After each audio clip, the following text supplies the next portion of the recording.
Nagsimula ang kwento nang makita natin ang isang lalaking nakamaskara na nakaharap ng isang pulutong ng mga halimaw.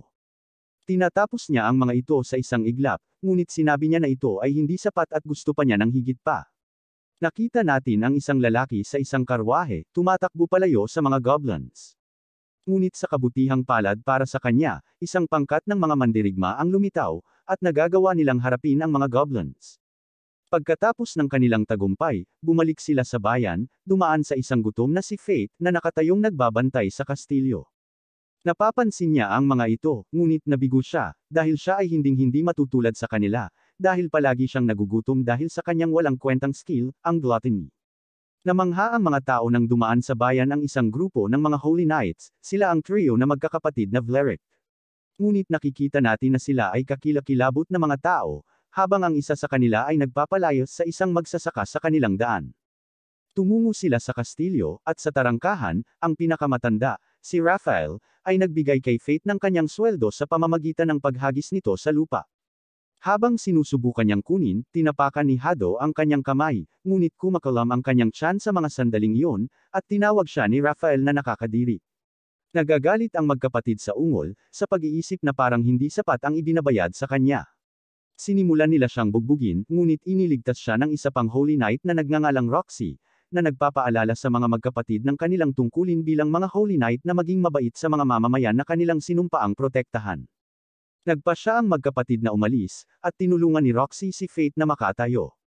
Kino-comfort niya siya sa pamamagitan ng pagsasabi sa kanya na ang pagbabantay sa tarangkahan ay marangal, at pareho silang pantay sa kanilang trabaho.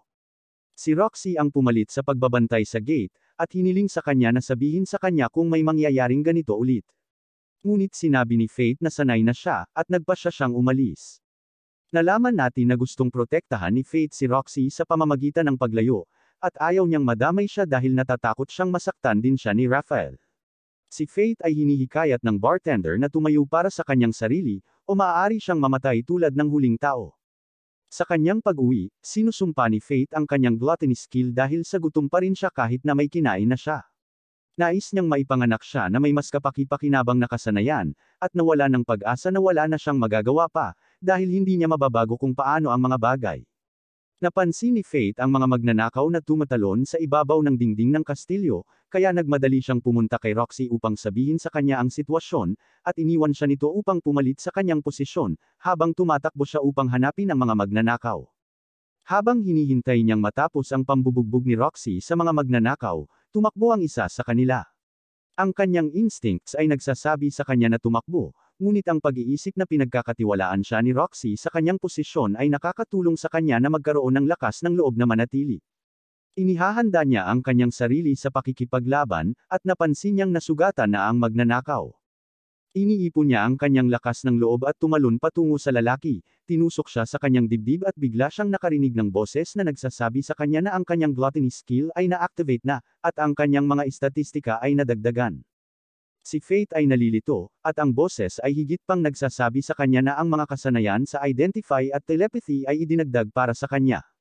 Sabay balik ni Roxy mula sa kanyang laban at nag-aalala sa kanya, ngunit may napansin siyang kakaiba, dahil may narinig siyang mga salita mula sa kanya, ngunit hindi gumagalaw ang kanyang bibig. Tiniyak niya sa kanya at sinabi sa kanya na maaari niyang tanggapin ang kredito para sa kanyang pagpatay, dahil magdudulot ito ng mga problema para sa kanya kung malalaman ito ni Raphael. Kaya bilang kapalit, inalok siya ni Roxy ng trabaho para magtrabaho para sa kanyang pamilya. Isinasaalang-alang ni Faith ang kanyang mga pagpipilian, at kalaunan ay sumang-ayon na magtrabaho para sa kanyang pamilya. Mamaya sa gabing iyon, napansin ni Faith na ang lahat ng kanyang mga istatistika ay nasa triple digit, at pagkatapos ay napagtanto niya na maaaring gumagamit siya ng telepathy kay Roxy kanina. Nalilito pa rin siya tungkol sa kung ano ang nangyayari, ngunit ngayon ay tiwala na kaya niyang talunin ang mga halimaw sa kanyang pinabuting istatistika.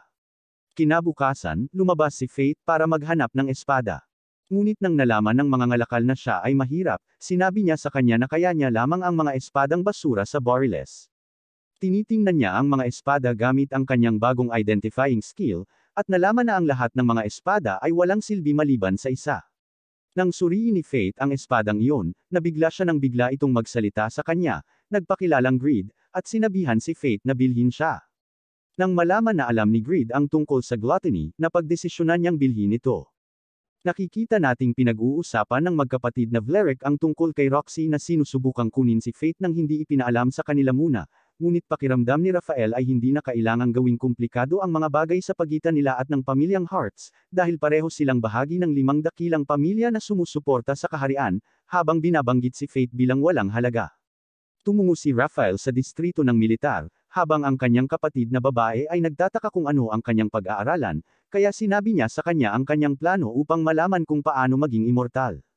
Maya-maya, nakita natin si Faith na naglalakad na hawak si Greed, at nagbabala ito sa kanya ng isang bagay na mabilis na papalapit. Ang isang goblin ay lumilitaw ng kung saan, ngunit si Faith ay madaling mapatay ito, na nag-activate ng kanyang gluttony skill, na nagdaragdag muli ng kanyang mga estatistika, at ang skill strength boost ay ibinibigay sa kanya. Lumilitaw ang mga kayag ng mga goblins ng kung saan, ngunit nananatiling kalmado si Faith, habang pinuputol niya sila. Pagkatapos ng bawat pagpatay, ang kanyang gluttony skill ay isinaaktibo, at siya ay pumatay ng daan-daan. Nang natapos na ang lahat, sinusuri niya ang kanyang mga estatistika, at nagulat siya sa kung gaano ito nadagdagan. Sinasabi ni Greed na dapat busog si Faith, at napansin ni Faith na hindi pa umuungol ang kanyang tiyan sa araw na iyon, na hindi pa nangyari noon. Sinasabi ni Greed na karaniwang ang bawat tao ay mayroon lamang skill ng pinanganak, ngunit salamat sa gluttony, maaaring nakawin ni Faith ang mga estatistika at kakayahan ng iba, ngunit hindi ito isang bagay na maaaring malaman ng ibang tao. Napagtanto ni Faith na dapat siyang laging lumaban ng mag-isa, ngunit tiniyak siya ni Greed, sinabing hindi siya nag-iisa dahil kasama niya ito. Kinukuha ni Faith ang lahat ng tainga ng goblin upang mabayaran, at iniisip ang lahat ng mga bagay na mabibili niya sa pagpasok nila sa bayan, ngunit ipinaalala ni Greed na mauna ang kanyang maintenance. Sa sandaling iyon, bigla silang nakabangga ng isang lalaki, at isang batang babae na nakikita nating humihingi ng tulong. Ginagamit ni Faith ang kanyang identify skill upang masuri ang threat level ng lalaki, at nalaman na mayroon siyang kasanayan upang itago ang mga estatistika. Si Faith ay naghihinala, ngunit sinabi na hindi nila maaaring baliwalain ang sigaw ng isang batang babae para sa tulong. Sinundan nila ang lalaki, at sinabi niya sa babae na ibebenta siya bilang isang alipin sa mga Holy Night. Binabalaan ni Greed si Faith na matigas ang lalaki, kaya huling pagkakataon na niya na tumakas, ngunit sinabi ni Faith na sa wakas ay nakuha na niya ang kapangyarihang gusto niya noon, at gagamitin niya ito para protektahan ang mahihina. Nakita natin ang isang matandang madre na nakikipag-usap sa isang grupo ng mga orphan, na nagsasabi sa kanila tungkol sa banal na Laplace, ang lumikha ng mundo. Inihayag niya na noong umalis si Laplace sa mundo, binigyan niya ang mga tao ng mga espesyal na kapangyarihan na kilala bilang mga skill, na sinasabi sa kanila ang tungkol sa oras na walang mga skill, at ang lahat ay mapayapa. Pumasok ang isang madre sa silid, sinabing hindi niya pa nahahanap ang nawawalang ulila. Umalis siya upang ipagpatuloy ang kanyang paghahanap, at ang ibang madre ay nagtataka kung saan nagpunta ang batang babae na nagngangalang Sahara. Nalaman natin na ang babaeng kinidnap ay si Sahara, at nang umalis ang kidnapper, sinamantala ni Faith ang pagkakataong ito para iligtas siya. Iniligtas niya ang babae, ngunit lumitaw ang kidnapper sa likuran niya. Tinawag siya ng kidnapper na tanga, na sinasabi sa kanya na wala siyang pagkakataong matalo siya. Gusto niyang dalhin sa ligtas na lugar ang babae, ngunit hindi siya sigurado kung ano ang gagawin. Pinayuhan siya ni Greed na umatras, samantalahin ang labis na kumpiyansa ng kidnapper, at maghintay ng tamang sandali para umatake. Sinubukan niyang tumakas kasama si Sahara, ngunit sa huli ay naabot nila ang isang dead end. Naglunsad si Faith ng isang sorpresang pag-atake, at habang naghahanda ang lalaki na gamitin ang kanyang skill, inutusan ni Greed si Faith na hampasin siya. Sinusugod ni Faith ang lalaki, naghatid ng isang tiyak na atake. Inutusan ni Faith ang lalaki na sabihin sa kanya ang lahat, ngunit tumanggi siya, kaya pinahirapan siya ni Faith, at kalaunan ay sinabi niya kay Faith na inutusan siya ni Hado na kidnapin si Sahara. Kinuha ni Faith si Sahara para kumuha ng pagkain matapos marinig ang pag-ungol ng tiyan nito, at ibinalik niya ito sa orphanage. Nagulat siya nang marinig ang pasasalamat ni Sahara, dahil ito ang unang beses na may nagpasalamat sa kanya. Nilapitan niya si Sahara, at binigyan siya ng payo, ang parehong mga salita na sinabi sa kanya ng kanyang ama noong nakaraan, ngunit hindi niya ito naintindihan hanggang ngayon. Kahit gaano kahirap ang mga bagay, kung maaari mong pagtawanan ang mga ito, balang araw ay makakatagpo ka ng kaligayahan. Sa pagbabalik, binabati ni Greed si Faith sa pag-aaral ng kanyang unang technical na skill, ang one-handed sword technique, isang lihim na pamamaraan na nagpapahintulot sa kanya na mag-atake ng 2 beses sa isang strike. Iniisip ni Faith na sinuwerte siya laban sa kidnapper, at determinado siyang lumakas, upang manalo siya ng hindi umaasa sa swerte. Sa sumunod na araw, dumating si Faith sa Hart Family Estate, kung saan binati siya ni Roxy sa gate, at nadala siya ng kanyang hitsura. Dinala niya siya sa libingan ng kanyang kamakailang namatay na ama, na isiniwalat na pinatay siya 5 araw ang nakalipas sa Galia. Ang Galia ay isang kontinente na pinangungunahan ng mga halimaw, at tungkulin ng mga Holy Knight na bantayan sila. Ipinaliwanag ni Roxy na ang tungkuling ito ay nahulog sa Hart family sa taong ito, ngunit sa kasamaang palad, isang divine dragon ang lumabas sa 1,000 taong solitude, na winasak ang grupo na pinamumunuan ng kanyang ama. Sinabi niya sa kanya na siya ang kasalukuyang pinuno ng bahay, at inaasahan niyang makatrabaho siya. Nang magkamaya na sila, naalala ni Faith na maa-activate ang telepathy niya, kaya tumuro siya sa isang random na tao. Nakilala natin ang punong kasambahay na si Haro, na nagpapaalala kay Faith na kumilos bilang isang lingkod ng Hart family. Lumipas ang 1 linggo, habang si Faith ay patuloy na nagtatrabaho sa Hart State. Nakikipag-usap siya sa ibang mga katulong, nang kumakalam na ang sikmura niya, gulat na gulat ang ibang mga katulong dahil kakakain lang ng tanghalian. Tinatawagan siya para makipagkita kay Roxy, ngunit patuloy ang pag-ungol ng kanyang tiyan, at maging si Faith ay naguguluhan na rin sa mga nangyayari. Sinubukan ni Roxy na makipag-usap sa kanya, ngunit patuloy niyang iniisip kung bakit siya gutom na gutom. Nagising siya ni Roxy, at ang dalawa ay nauugnay sa kanilang mga patay na ama, dahil pareho silang pinatay ng mga halimaw. Itinuring niya itong miyembro ng pamilya, dahilan para matarante siya, ngunit bigla itong nawala ng malay. Nagising siya sa kanyang silid, kung saan nakita niya ang isang tala mula kay Roxy, na nagsasabi sa kanya na magpahinga. Tinanong ni Faith si Greed tungkol sa kanyang gutom, at inihayag ni Greed na ito ay dahil sa gluttony. Kapag mas maraming kaluluwa ang kinonsumo ni Faith ay mas lumalakas siya, ngunit sa parehong oras, ang kanyang pagnanais ay lalakas din, at siya ay nakatakdang maghanap ng mga kaluluwang kakainin hanggang sa araw na siya ay mamatay. Sinabi ni Greed kay Faith na kapag ang kanyang gutom ay nasa limitasyon nito, ito ay makikita sa kanyang mga mata, at napagtanto niya na ang kanyang mga mata ay namumula. Lumabas si Faith, at naglalakad sa grupo ng mga tao, iniisip na masarap ang amoy nila, habang ipinaliwanag ni Greed na nagsimula na ang kanyang gutom, dahil ang kanyang gutom ay nasa limitasyon nito. Ipinaliwanag ni Greed na ito ay isang pansamantalang kapangyarihan na tumutulong sa kanya na manghuli ng biktima, at ang biktima ay maaaring masubaybayan ng amoy, na nagsasabing ang mahinang biktima ay mapaparalisa ng takot. Nakita natin silang lumabas ng kaharian, at nakita ang ilang mga goblins na takot na takot. Lahat sila ay pinatay ni Faith, at tumungo sa Hobgoblin Forest. Patuloy siyang pumapatay ng ilang oras, hanggang sa tuluyang mabusog ang kanyang gutom. Ngunit lumitaw ang isang Goblin King ng kung saan, at ginagamit niya ang kanyang identify skill.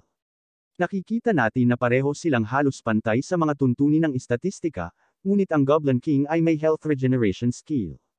Sinundan ni Faith ang Goblin King, at nasusuka nang makitang nilalamon ng Goblin ang isang tao. Naglunsad siya ng isang sorpresang pag-atake, hiniwa ang braso nito at nagpapatuloy ang laban, ngunit ang tanging magagawa niya ay umiwas sa mga pag-atake nito. Sinabihan siya ni Greed na umatake, kaya sumugod siya, nagtagumpay na madaig ito at napunta siya sa huling atake. Ang mga istatistika ni Faith ay tumaas ng malaki, at nakuha niya ang kasanayan sa health regeneration. Inihayag ni Greed na sa kasalukuyang mga istatistika ni Faith, maaari niyang i-unlock ang unang antas ni Greed bilang kapalit ng kanyang mga istatistika. Ipinaliwanag ni Greed na ang unang antas ay magbibigay sa kanya ng mga bagong function, ngunit si Faith ay nabigla nang malaman na kailangan niyang ibigay ang lahat ng mga istatistika na kanyang nakuha mula nung sila ay nagkita. Inihayag ni Greed na mawawala ng karapatan si Faith na hawakan siya kapag hindi niya ito i-unlock, kaya pumayag si Faith na gawin ito. Sinimulan niya ang proseso, at mararamdaman ni Faith ang kanyang kapangyarihan na umaalis sa kanyang katawan, habang si Greed ay nagbabago sa isang mahiwagang pana. Sinabi niya kay Faith na mayroong isang goblin na nanunood sa kanila, at tinuturuan niya kung paano gamitin ang pana, na lumilikha ng mga magic arrow kapag hinila ang kanyang string, na nagsasabi sa kanya na maaari niyang ipantirya kung saan man niya gusto, ngunit ang palaso ay palaging tatama sa target nito. Kinuha ni Faith ang mga tainga ng Goblin King, at iniwan niya ito sa pintuan ng orphanage, dahil naniniwala siyang mas kailangan nila ito. Kinabukasan, pinahinto ni Faith ang isang nanghihimasok, ngunit lumabas na si Roxy na nakadamit bilang isang magsasaka, sinusubukang lihim na pumunta sa bayan para sa inspection. Isinama niya si Faith, at habang papunta sa bayan, hiniling niya kay Faith na ipakita sa kanya ang kanyang espada, ngunit natatakot siya na baka may maisip siya pagkatapos niyang makita ito. Dumulas ang espada mula sa kanyang kamay, at nasalo ito ni Roxy, ngunit buti na lang at walang napansin. Sinabi niya kay Faith na ang espada ay nangangailangan ng ilang maintenance, na nagsasabing dadalhin niya siya sa panday ng Hart family. Sa wakas ay nakarating na sila sa bayan, at nakatayo sa isang stall, nang ang lahat ay natigilan habang papalapit ang isang Holy Night. Kumakalam ang tiyan ni Faith sa pinakamasamang panahon, na nakagagalit sa Holy Night.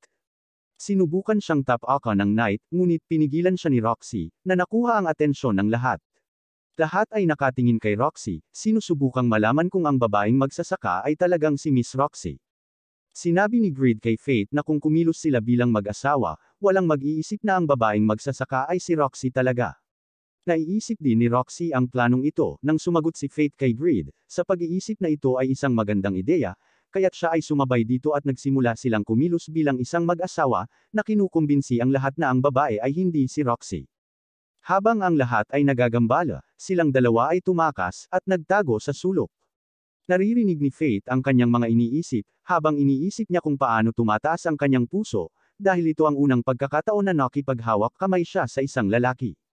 Nagpasya si Roxy na kailangan nilang magpatuloy, at narinig nila ang mga tao na nag-uusap tungkol sa lahat ng mga patay na mga goblins na natagpuan kamakailan. Ang sabi-sabi na ito ay ginawa ng isang gumagala na halimaw, ngunit hindi nito ipinaliwanag kung bakit ang mga tainga ng goblin ay naibigay sa ampunan sa mga slum. Hiniling niya kay Faith na dalhin siya kung saan nagtitipon ang mga mandirigma, na nagsasabing gusto niyang imbestigahan ang gumagala na halimaw. Dinala ni Faith si Roxy sa bar kung saan isiniwalat ng bartender na narinig niya ang tungkol sa isang mandirigma na umani ng ginto, nang matagpuan niya ang isang bundok ng mga bangkay ng goblin na buo pa rin ang kanilang mga tainga. Naniniwala si Roxy na malamang na ito ay isang halimaw mula sa ibang rehiyon, at iniisip ng bartender na masama ito para sa negosyo, dahil maraming mga ngalakal ang naglalakbay sa kapatagan ng goblin na iyon, kaya hindi na bumiyahe ang mga tao dahil natatakot sila na baka atakihin sila ng halimaw. Isang matandang lalaki ang pumasok sa bar, at nakisali siya sa usapan, na sinasabi sa kanila na ang halimaw ay isang leech, kaya naman direktang nakikipag-ugnayan sa kanya ang mga Holy Knights.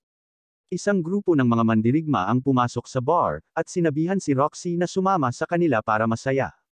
Bahagyang itinulak ni Roxy ang lalaki, ngunit siya ay ipinadala sa kabilang panig ng silid, at napagtanto nila na isang banal na knight lamang ang maaaring magkaroon ng ganoong kalaking kapangyarihan. Sa wakas ay ibinunyag ni Roxy ang kanyang pagkakakilanlan, at humihingi ng paumanhin ang warriors, sinusubukang ibigay sa kanya ang lahat ng pera na mayroon sila.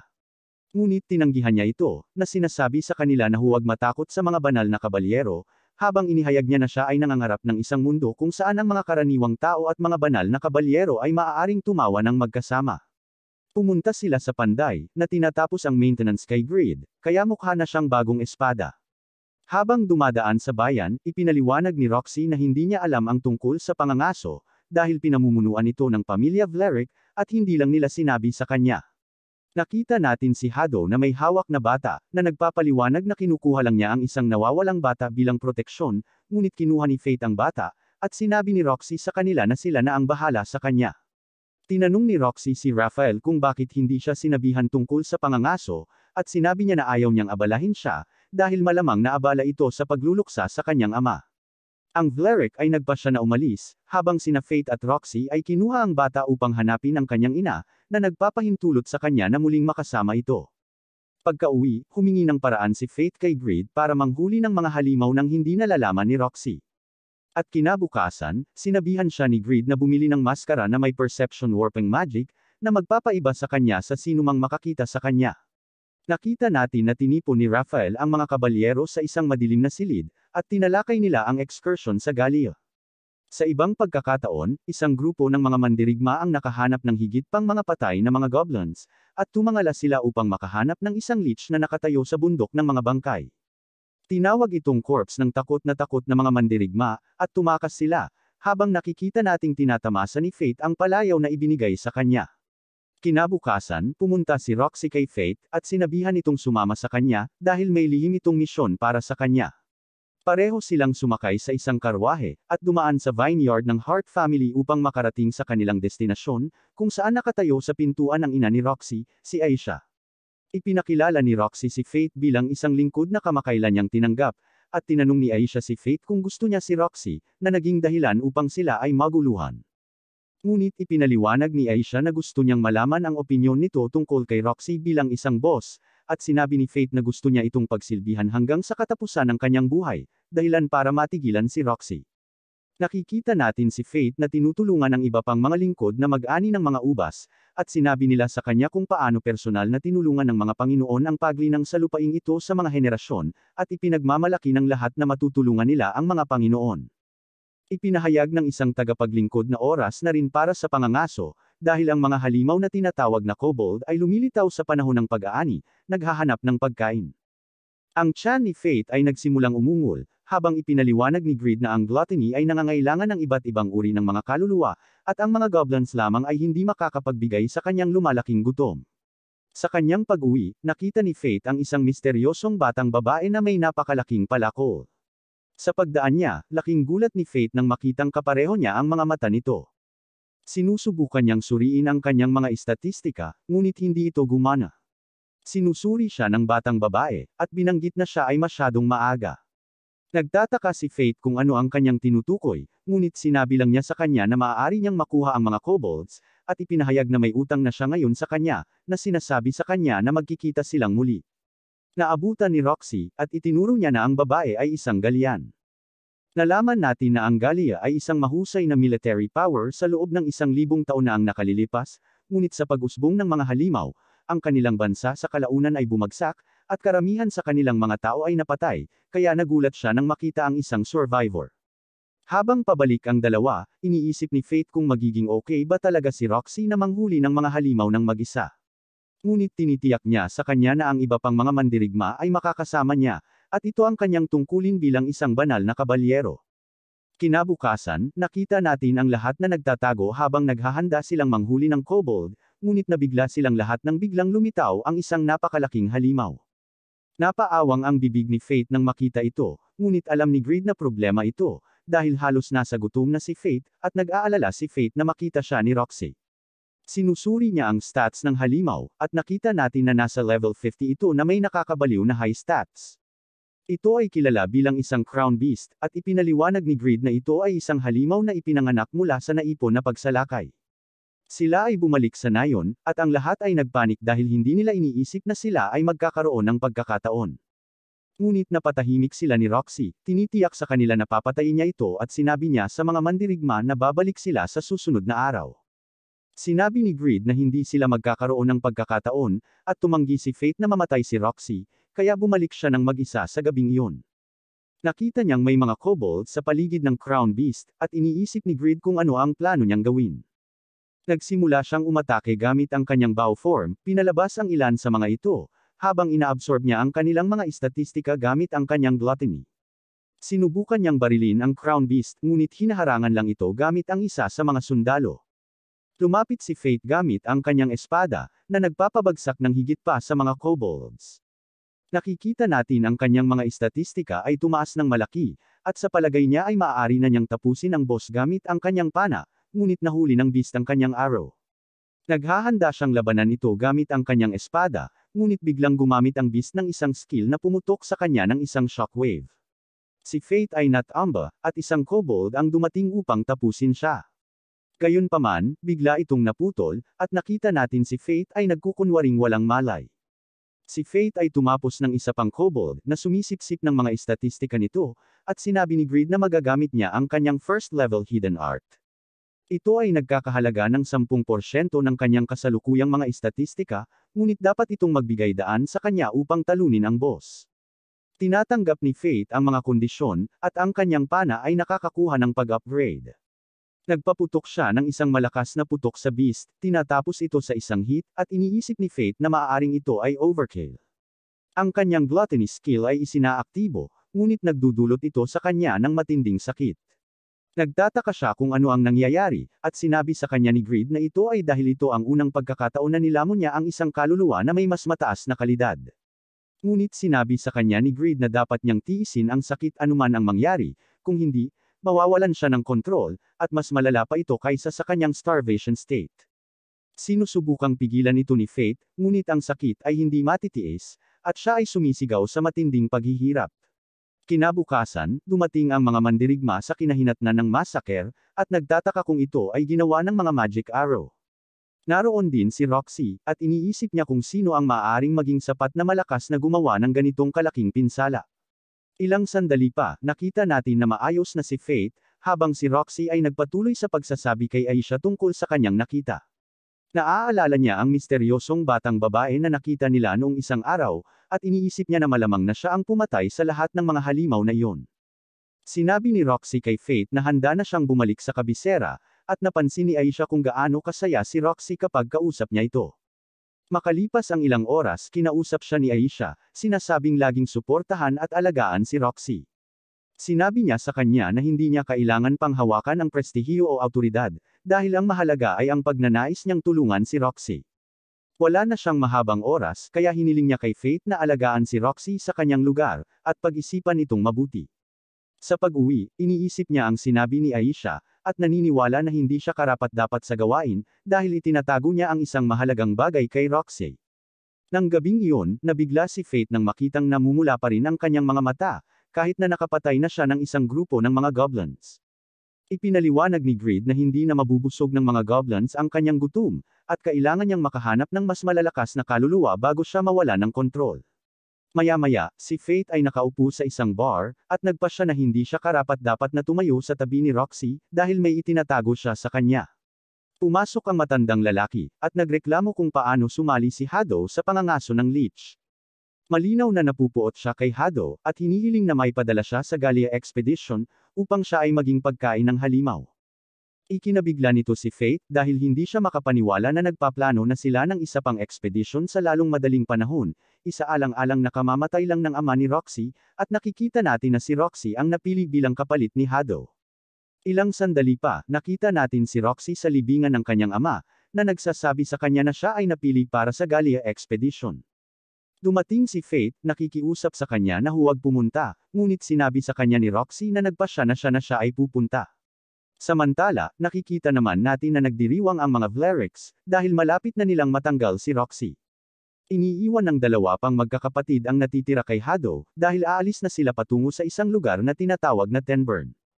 Hiniling ni Hado kay Raphael na sabihin sa kanya ang lihim na kinasasangkutan ng immortalidad, ngunit sinabi lang sa kanya ni Raphael na dapat niyang matagumpay na makitungo sa leech. Nakikita natin si Faith na nakatayo sa gitna ng kapatagan, iniisip kung paano siya hindi makagambala sa mga opisyal na usapin, ngunit nagpasya siya na hindi niya maaaring hayaan ang mga Holy Knight na patuloy na tretuhin ang mga tao na parang basura. Dumating si Hado kasama ang kanyang mga tauhan, at inutusan silang salakayin si Faith. Ngunit siya ay madaling makitungo sa kanila, habang si Hado ay nanunood na natatakot. Ang iba ay tumakbo sa takot, at si Hado ay naghahanda na kunin siya, na sinasabing hindi niya hahayaang gawing katatawanan siya ni Corpse. Inalis ni Faith ang kanyang maskara, inihayag ang kanyang pagkakakilanlan, at si Hado ay nagtataka kung paano maaaring maging napakalakas ang katulad niyang basura. Ipinagmamalaki ni Hado ang kanyang katayuan bilang Holy Knight, ngunit hinahamon siya ni Faith na ipakita ang kanyang kapangyarihan. Tinanong ni Faith si Greed kung kaya niyang basagin ang isang banal na espada, at sinabi ni Greed na hindi ito dapat maging problema, na sinasabi kay Faith na umindayog ng husto hanggat kaya niya. Sinubukan ni Hado na umatake gamit ang banal na liwanag, ngunit biglang lumitaw si Faith sa likod niya. Umindayog siya, ngunit winasak ni Faith ang banal na espada, at hinamon niya si Hado na kunin ang sirang kalahati. Sinubukan ni Hado na umatras, ngunit bumagsak siya sa lupa, at binuhat siya ni Faith, sinabing kailangan siyang turuan ng leksyon. Kinampas siya ni Faith laban sa mga puno, sinira ang maraming puno, at nagsimula siyang magmakaawa para sa kanyang buhay. Ngunit itinapon siya ni Faith ng mataas sa hangin, at ginamit niya ang na-upgrade na pana, nagpaputok ng malakas na arrow patungo kay Hado, at nag-iwan ng butas sa mga ulap. Nahulog si Hado sa lupa, at nagtataka siya kung bakit hindi siya pinatay ni Faith. Sinabi ni Faith na mayroon pa rin siyang mga tanong para sa kanya, at naisip ni Hado na tungkol ito kay Roxy, kaya't ibinunyag niya na siya mismo ang nagboluntaryo para sa Galia Expedition, na nagmakaawa kay Faith na iligtas siya, habang ipinapangako niyang kanselahin ang expedition.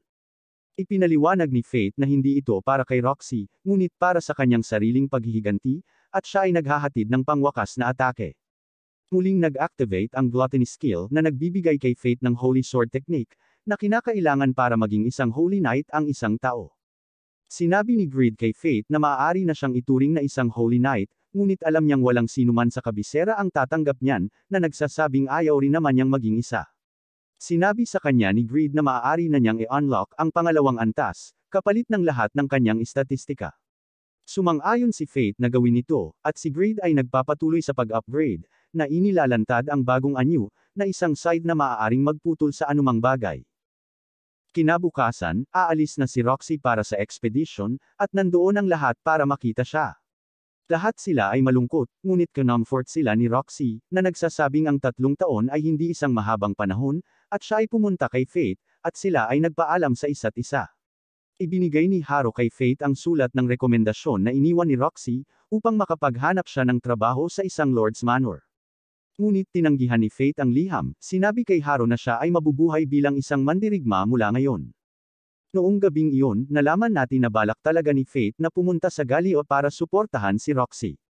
Habang nililisan ni Fate ang kabisera, nakita natin ang isang batang babae na nanunood sa kanya, na nagsasabi na ang mga bagay ay nahuhubog ng maganda.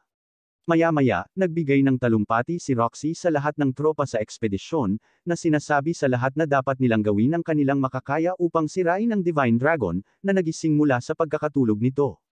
Natutuwa si Roxy nang makitang sasamahan siya ng isang batang babae na nagngangalang Miria, at isang lalaking nagngangalang Mugen.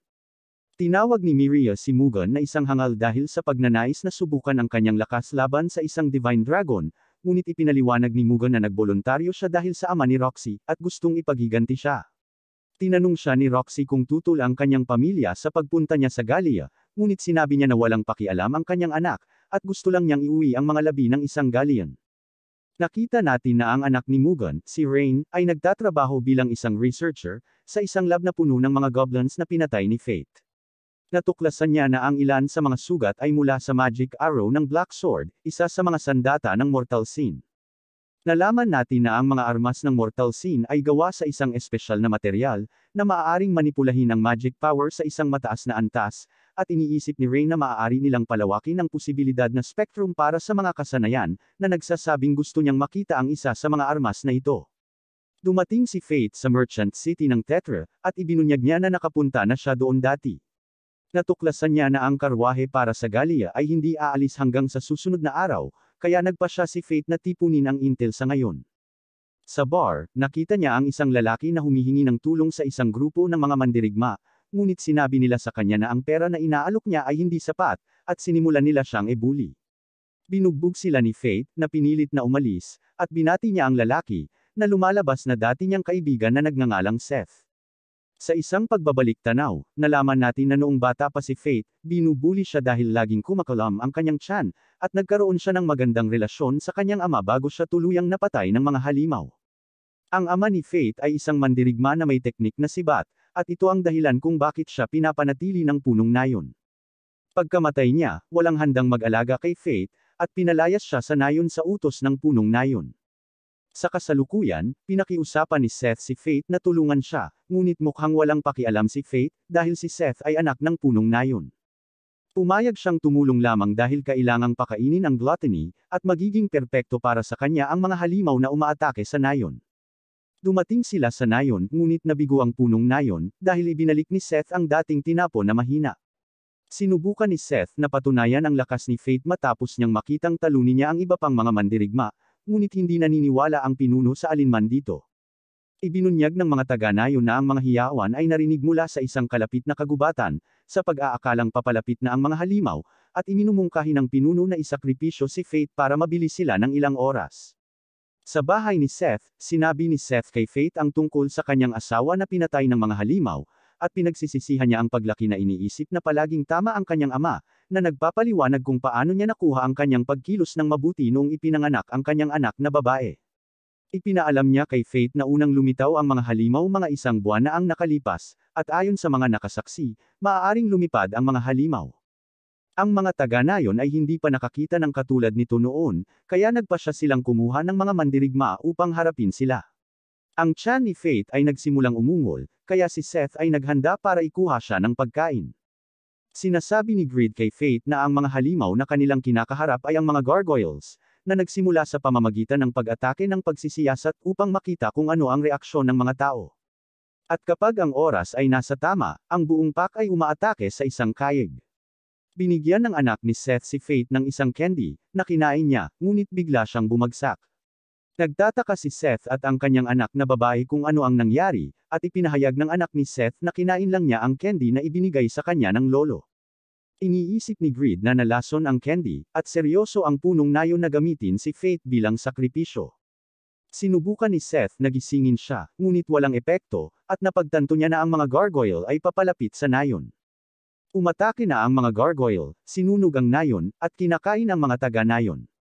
Wala pa ring malay si Fate dahil sa lason, kaya gumawa si Seth ng antidote, at ibinigay niya ito kay Fate, na nagpapahintulot sa kanya na gumaling. Napagtanto niyang inaatake sila, kaya nagmadali siyang lumabas, at nakita niya ang nayon na wasak na. Sinusuri niya ang mga istatistika ng gargoyle, at nalaman natin na mayroon itong skill na nagbibigay daan dito na maglunsad ng mga fireball. Nagiging side si Grid, habang pinagsasama-sama ng mga gargoyle ang kanilang mga kapangyarihan, na nagpapahintulot sa kanila na maglunsad ng napakalaking fireball. Ngunit inihagis ni Fate ang kanyang sandata, hiniwa ang fireball, at hinabol nito ang mga gargoyle, tinatapos sila. Ang side ay bumalik kay Fate, at nakuha niya ang fireball skill, habang ang pinuno ng pack ay lumilitaw sa harap niya. Sinusuri niya ang mga istatistika nito, at nalaman natin na mayroon itong fireball skill, pati na rin ang kakayahang labanan ang apoy. Iniisip ni Grid na susubukan nitong ilunsad ang fireballs sa malapitan, kaya habang ang gargoyle ay sumusugod kay Fate na naghahanda sa pag-atake, naghatid siya ng isang mapang wasak na atake, hiniwa ito sa kalahati at pinatay ito kaagad. Sa susunod na araw, nalaman natin na ang nayon ay ganap na nawasak. Ginagamit ni Fate ang kanyang identity skill, na nagpapakita na ang lupa ay hindi malusog, kaya ang mga pananim ay hindi tumutubo sa lugar na iyon. Nagtataka si Seth kung bakit pinili ni Fate na maging isang mandirigma, dahil maaari niyang pagkakitaan ang kanyang identify skill, ngunit sinabi niya kay Seth na wala siyang pagpipilian kundi ang lumaban. Sinabihan ni Seth si Fate na suntukin siya, dahil nakonsensya siya sa kanyang ginawa, kaya sinubukan siyang suntukin ni Fate ng mahina, ngunit natambo siya, habang napagtanto ni Fate na naging napakalakas niya. Sinabihan niya si Seth na alagaan ang kanyang anak, at nagpaalam sila sa isa't isa. Nakikita natin si Fate na nakasakay sa isang karwahe, habang sinasabi sa kanya ng isang lalaki na manatiling alerto, dahil siya ay binabayaran upang protektahan ang karwahe. Isang grupo ng mga bandido ang hamarang sa kanilang dinadaanan, na naging sanhi ng pagkataranta ng lalaki, habang nagmamakaawa siya kay Fate na protektahan siya. Ang mga bandido ay naghahanda sa pag-atake, ngunit sila ay biglang natangay, habang ang misteryosong batang babae ay lumitaw, na nagsasabi kay Fate na siya ay may utang sa kanya para sa mga kobolds. Pinayagan siya ng lalaki na sumakay sa karwahe, ngunit sa pagpasok niya dito, tumagilid ang karwahe. Sinabi niya sa kanyang sandata, si Sloth, na bumalik sa normal, at inaayos nito ang problema, habang napagtanto ni Fate na maaari niyang baguhin ang bigat ng kanyang sandata. Habang nasa karwahe, ibinunyag ng batang babae na alam niya ang tungkol sa kakayahan ni Fate, dahil hindi siya gaanong naiiba, na inihayag na mayroon din siyang kasanayan ng deadly sin. Ipinakilala niya ang kanyang sarili bilang Mine of Wrath, at ang kanyang tiyan ay nagsimulang umungol, kaya binigyan niya siya ng pagkain, ngunit kinakain niya ang lahat ng ito, walang iniwan para sa kanya na makakain. Dumating sila sa bayan ng Lanchester kung saan nakita natin ang isang batang babae na pumapasok sa gate, ngunit siya ay sinalubong ng mga multo, kaya sumigaw siya para humingi ng tulong. Dumating ang isang lalaking nagngangalang Rudolph, tinalo ang mga multo at ipinakilala ang kanyang sarili bilang Panginoon ng Lanchester, na umagaw sa atensyon ng babae. Nalaman ni Fate na ang ekspedisyon na pinamumunuan ni Roxy ay darating sa bayan, at siya ay mababayaran para sa kanyang mga serbisyo. Ngunit kinuha ito ni Mine, sinabing natalo niya ang mga bandido. Bigla siyang nakatulog, kaya dinala siya ni Fate sa paligid ng bayan, nang mapansin niyang lahat ay may mga simbolo sa kanilang leeg. Iniisip ni Grid na ang mga simbolo ay kumakatawan sa mga klase sa lipunan, iniisip na maaaring talagang mahal ng mga tao si Rudolph, dahil pinahintulutan nila siyang maglagay ng mga simbolo sa kanilang mga leeg. Ngunit nakikita natin na pinapatay niya ang kanyang mga tauhan, dahil nabigo sila sa kanilang tungkulin na ihatid ang kadakilaan ng kanyang pamilya, at nalaman natin na ang mga tao ay sumusunod sa kanya, dahil ayaw nilang mamatay sa kanyang mga kamay. Dumating si Fate sa isang hotel kung saan isiniwalat ni Greed na kilala niya si Mine, at ang Sloth ay isa ring sandata ng Mortal Sin. Inihayag niya na ang mga kasanayan ng Deadly Sin ay ipinanganak sa pamamagitan ng pagsuway sa mga banal na batas, at ang gluttony ay may potensyal na ibagsak ang divine system ng leveling dahil sa kakayahan nitong kumonsumo ng mga kaluluwa. Sinabi ni Fate na hindi niya mabusog ang kanyang gutom, nakikita niya itong parusa para sa pagkonsumo ng mga kaluluwa, at nagtataka siya kung bakit siya binigyan ng skill of gluttony, na nagpapakita na kinamumuhian niya ito, dahil kailangan niyang ipagpatuloy ang pagpatay para lamang mabuhay. Binabalaan siya ni Greed na huwag hayaang abalahin siya ng kanyang mga emosyon, dahil maaaring pumalit ang gluttony kung mahina ang kanyang pag-iisip, na nagpapakita na ang lansihin upang makontrol ang kanyang gutom, ay upang mapanatili ang isang estado ng malapit sa gutom. Habang nagpapatuloy sa pangangaso, pinayuhan ni Greed si Fate na huwag bigyang kasiyahan ang gluttony ng sabay-sabay, at dahan-daang mabusog. Lumitaw ang isang sandman kaya ginamit ni Fate ang kanyang pana at inihagis niya ang fireball sa arrow, bago ito ilunsad sa sandman, at agad itong pinatay. Samantala, nagising si Mine, at kumuha siya ng makakain. Nalaman niya ang tungkol sa isang nilalang na kilala bilang Sand Golem, na nagbabanta sa mga tao sa bayan, at mayroon nitong bounty na 100 ginto. Patuloy na hinahabol ni Fate ang Sandman, at naramdaman niya ang presensya ng isang malakas na halimaw, na pagtanto na oras na para sa pangunahing pagkain. Nakikita natin ang isang grupo ng mga mandirigma, na nakikipagpunyagi laban sa Sand Golem, nang si Fate ay sumali sa labanan, na nagsasabing siya ang bahala sa halimaw. Sinusuri niya ang mga estatistika ng halimaw, at nalaman natin na may kakayahan itong lumikha ng mga sandstorm. Naglulunsad siya ng apoy na arrow, at sumugod siya, ngunit nagawang itulak siya pabalik ng halimaw. Ginagamit nito ang skill nito, na lumilikha ng sandstorm, ngunit ginawang side ni Fate ang kanyang sandata, gamit ito para maglunsad ng pag-atake, na naka-overpowered sa sandstorm, na sinisira ang katawan ng halimaw. Ang core ng halimaw ay sumusubok na makatakas, nagtatago sa buhangin. Ngunit ginagamit ni Fate ang kanyang pana, naglulunsad ng isang malakas na arrow, na humahabol sa core, na sinisira ito sa isang napakalaking pagsabog. Sa susunod na araw, nakatanggap si Fate ng 100 ginto para sa pagtalo sa Sand Golem, ngunit biglang lumitaw si Rudolph, na sinasabi kay Fate na pagsilbihan siya, habang ipinapaliwanag niya na si Fate ay walang karapatang tumanggi, dahil ang kanyang desisyon ay pinal. Sinabi sa kanya ni Mine na si Fate ay pag-aari niya, ngunit tinawag niya itong isang bata, kaya't sinaktan siya nito, na tinatangay ng hangin. Alam ni Fate na may problema sila, kaya sinabihan niya si Mine na umalis sila sa bayan. Sumakay sila sa karwahe, habang nagtataka si Fate kung bakit kumakain ng marami si Mine, at ibinunyag niya na ang gutom ay sumusunog ng maraming calories. Sinabi niya sa kanya na sa kabila ng kanyang gana, hindi siya lumalaki, na nagiging sanhi ng kanyang pagkabalisa. Kaya na-activate niya si Sloth, ngunit nasira niya ang karwahe. Habang inaayos ito ng may-ari, pumasok si Fate sa isang nayon, at sinabi ni Greed na maraming halimaw sa lugar, kaya naisip niya na may nagpoprotekta sa nayon. Nakatagpo niya ang punong nayon na nagngangalang Aaron, na ipinahayag na isang banal na kabalyero. Alam niyang gusto ni Fate na manatili sa village, at hinamon niya si Fate sa isang duel. Sinusubukan ni Fate na suriin ang kanyang mga estatistika, ngunit nakilala niya ang identify skill, na nagpapakita na maaari rin niyang gamitin ang skill na yon. Nagpapalitan sila ng atake, at nagtagumpay si Aaron na talunin si Fate, ngunit nagpasya siyang hayaan siyang manatili, sa ilalim ng kondisyon na magsasanay sila ng magkasama. Alam niyang hindi sanay si Fate sa kapangyarihan niya kaya naman makikinabang siya sa training nila. Tinanggap niya ang kondisyon, at lumitaw si Mine, na umagaw sa atensyon ni Aaron, habang masasabi na niya na siya ay isang bihasang mandirigma. Pinayagan niya silang manatili sa nayon, at nakita natin siya kasama si Fate, sinasanay siya kung paano makipaglaban.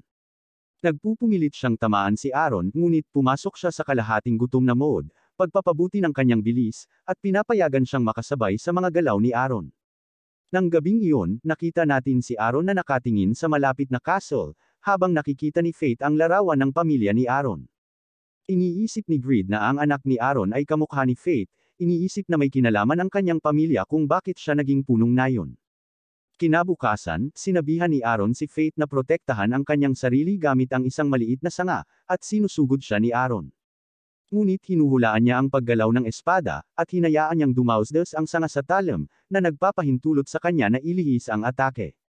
Humanga si Aaron, sinabing bumuti si Fate. At nang gabing iyon, sinabi ni Fate kay Aaron na aalis sila kinabukasan, na nagpapasalamat sa kanya para sa kanyang mabuting pakikitungo. Napagmasdan niya na si Mine ay masyadong abala sa pagkain, at ipinahayag niya na hindi niya nalalasahan ang kanyang pagkain, habang binanggit ni Greed na ito ang parusa para sa mortal sin na Wrath. Tinitigan ni Aaron ang kastilyo, at ibinunyag niya na minsang pag-aari niya ito. Nalaman natin na habang siya ay malayo sa kastilyo, ito ay inatake ng mga halimaw, kaya ang kanyang anak na si Rook, ay sinubukan ang kanyang makakaya upang ipagtanggol ito, ngunit siya ay nauwi sa kamatayan. Kinuha ng Lich Lord ang kastilyo, at alam ni Aaron na ang kanyang pamilya ay nakulong pa rin doon. Naisip ni Faith ang pagpunta doon, at nagpasya si Aaron na sumama sa kanya, habang si Mine ay sumasang-ayon na protektahan ang nayon kung magbabayad sila sa kanya ng 50 ginto. Pumunta sila sa kastilyo kung saan bumaril si Faith ng isang kalansay, na ginawa itong bato, habang inihayag niya na ginamit niya ang Sandstorm gamit ang kanyang arrow para ma-petrify ang target. Tumungo sila ng mas malalim sa kastilyo, sinisira ang mga kalansay sa daan, at pumasok sila sa isang silid, kung saan nagulat si Aaron nang makita ang kanyang pamilya. Sinabi nila sa kanya na hinihintay nila siya, at sa tingin niya ay buhay pa sila. Ngunit isiniwalat ni Greed na sila ay patay na, at ang Lich ay gumagamit ng ilusyong mahika para magmukhang buhay sila.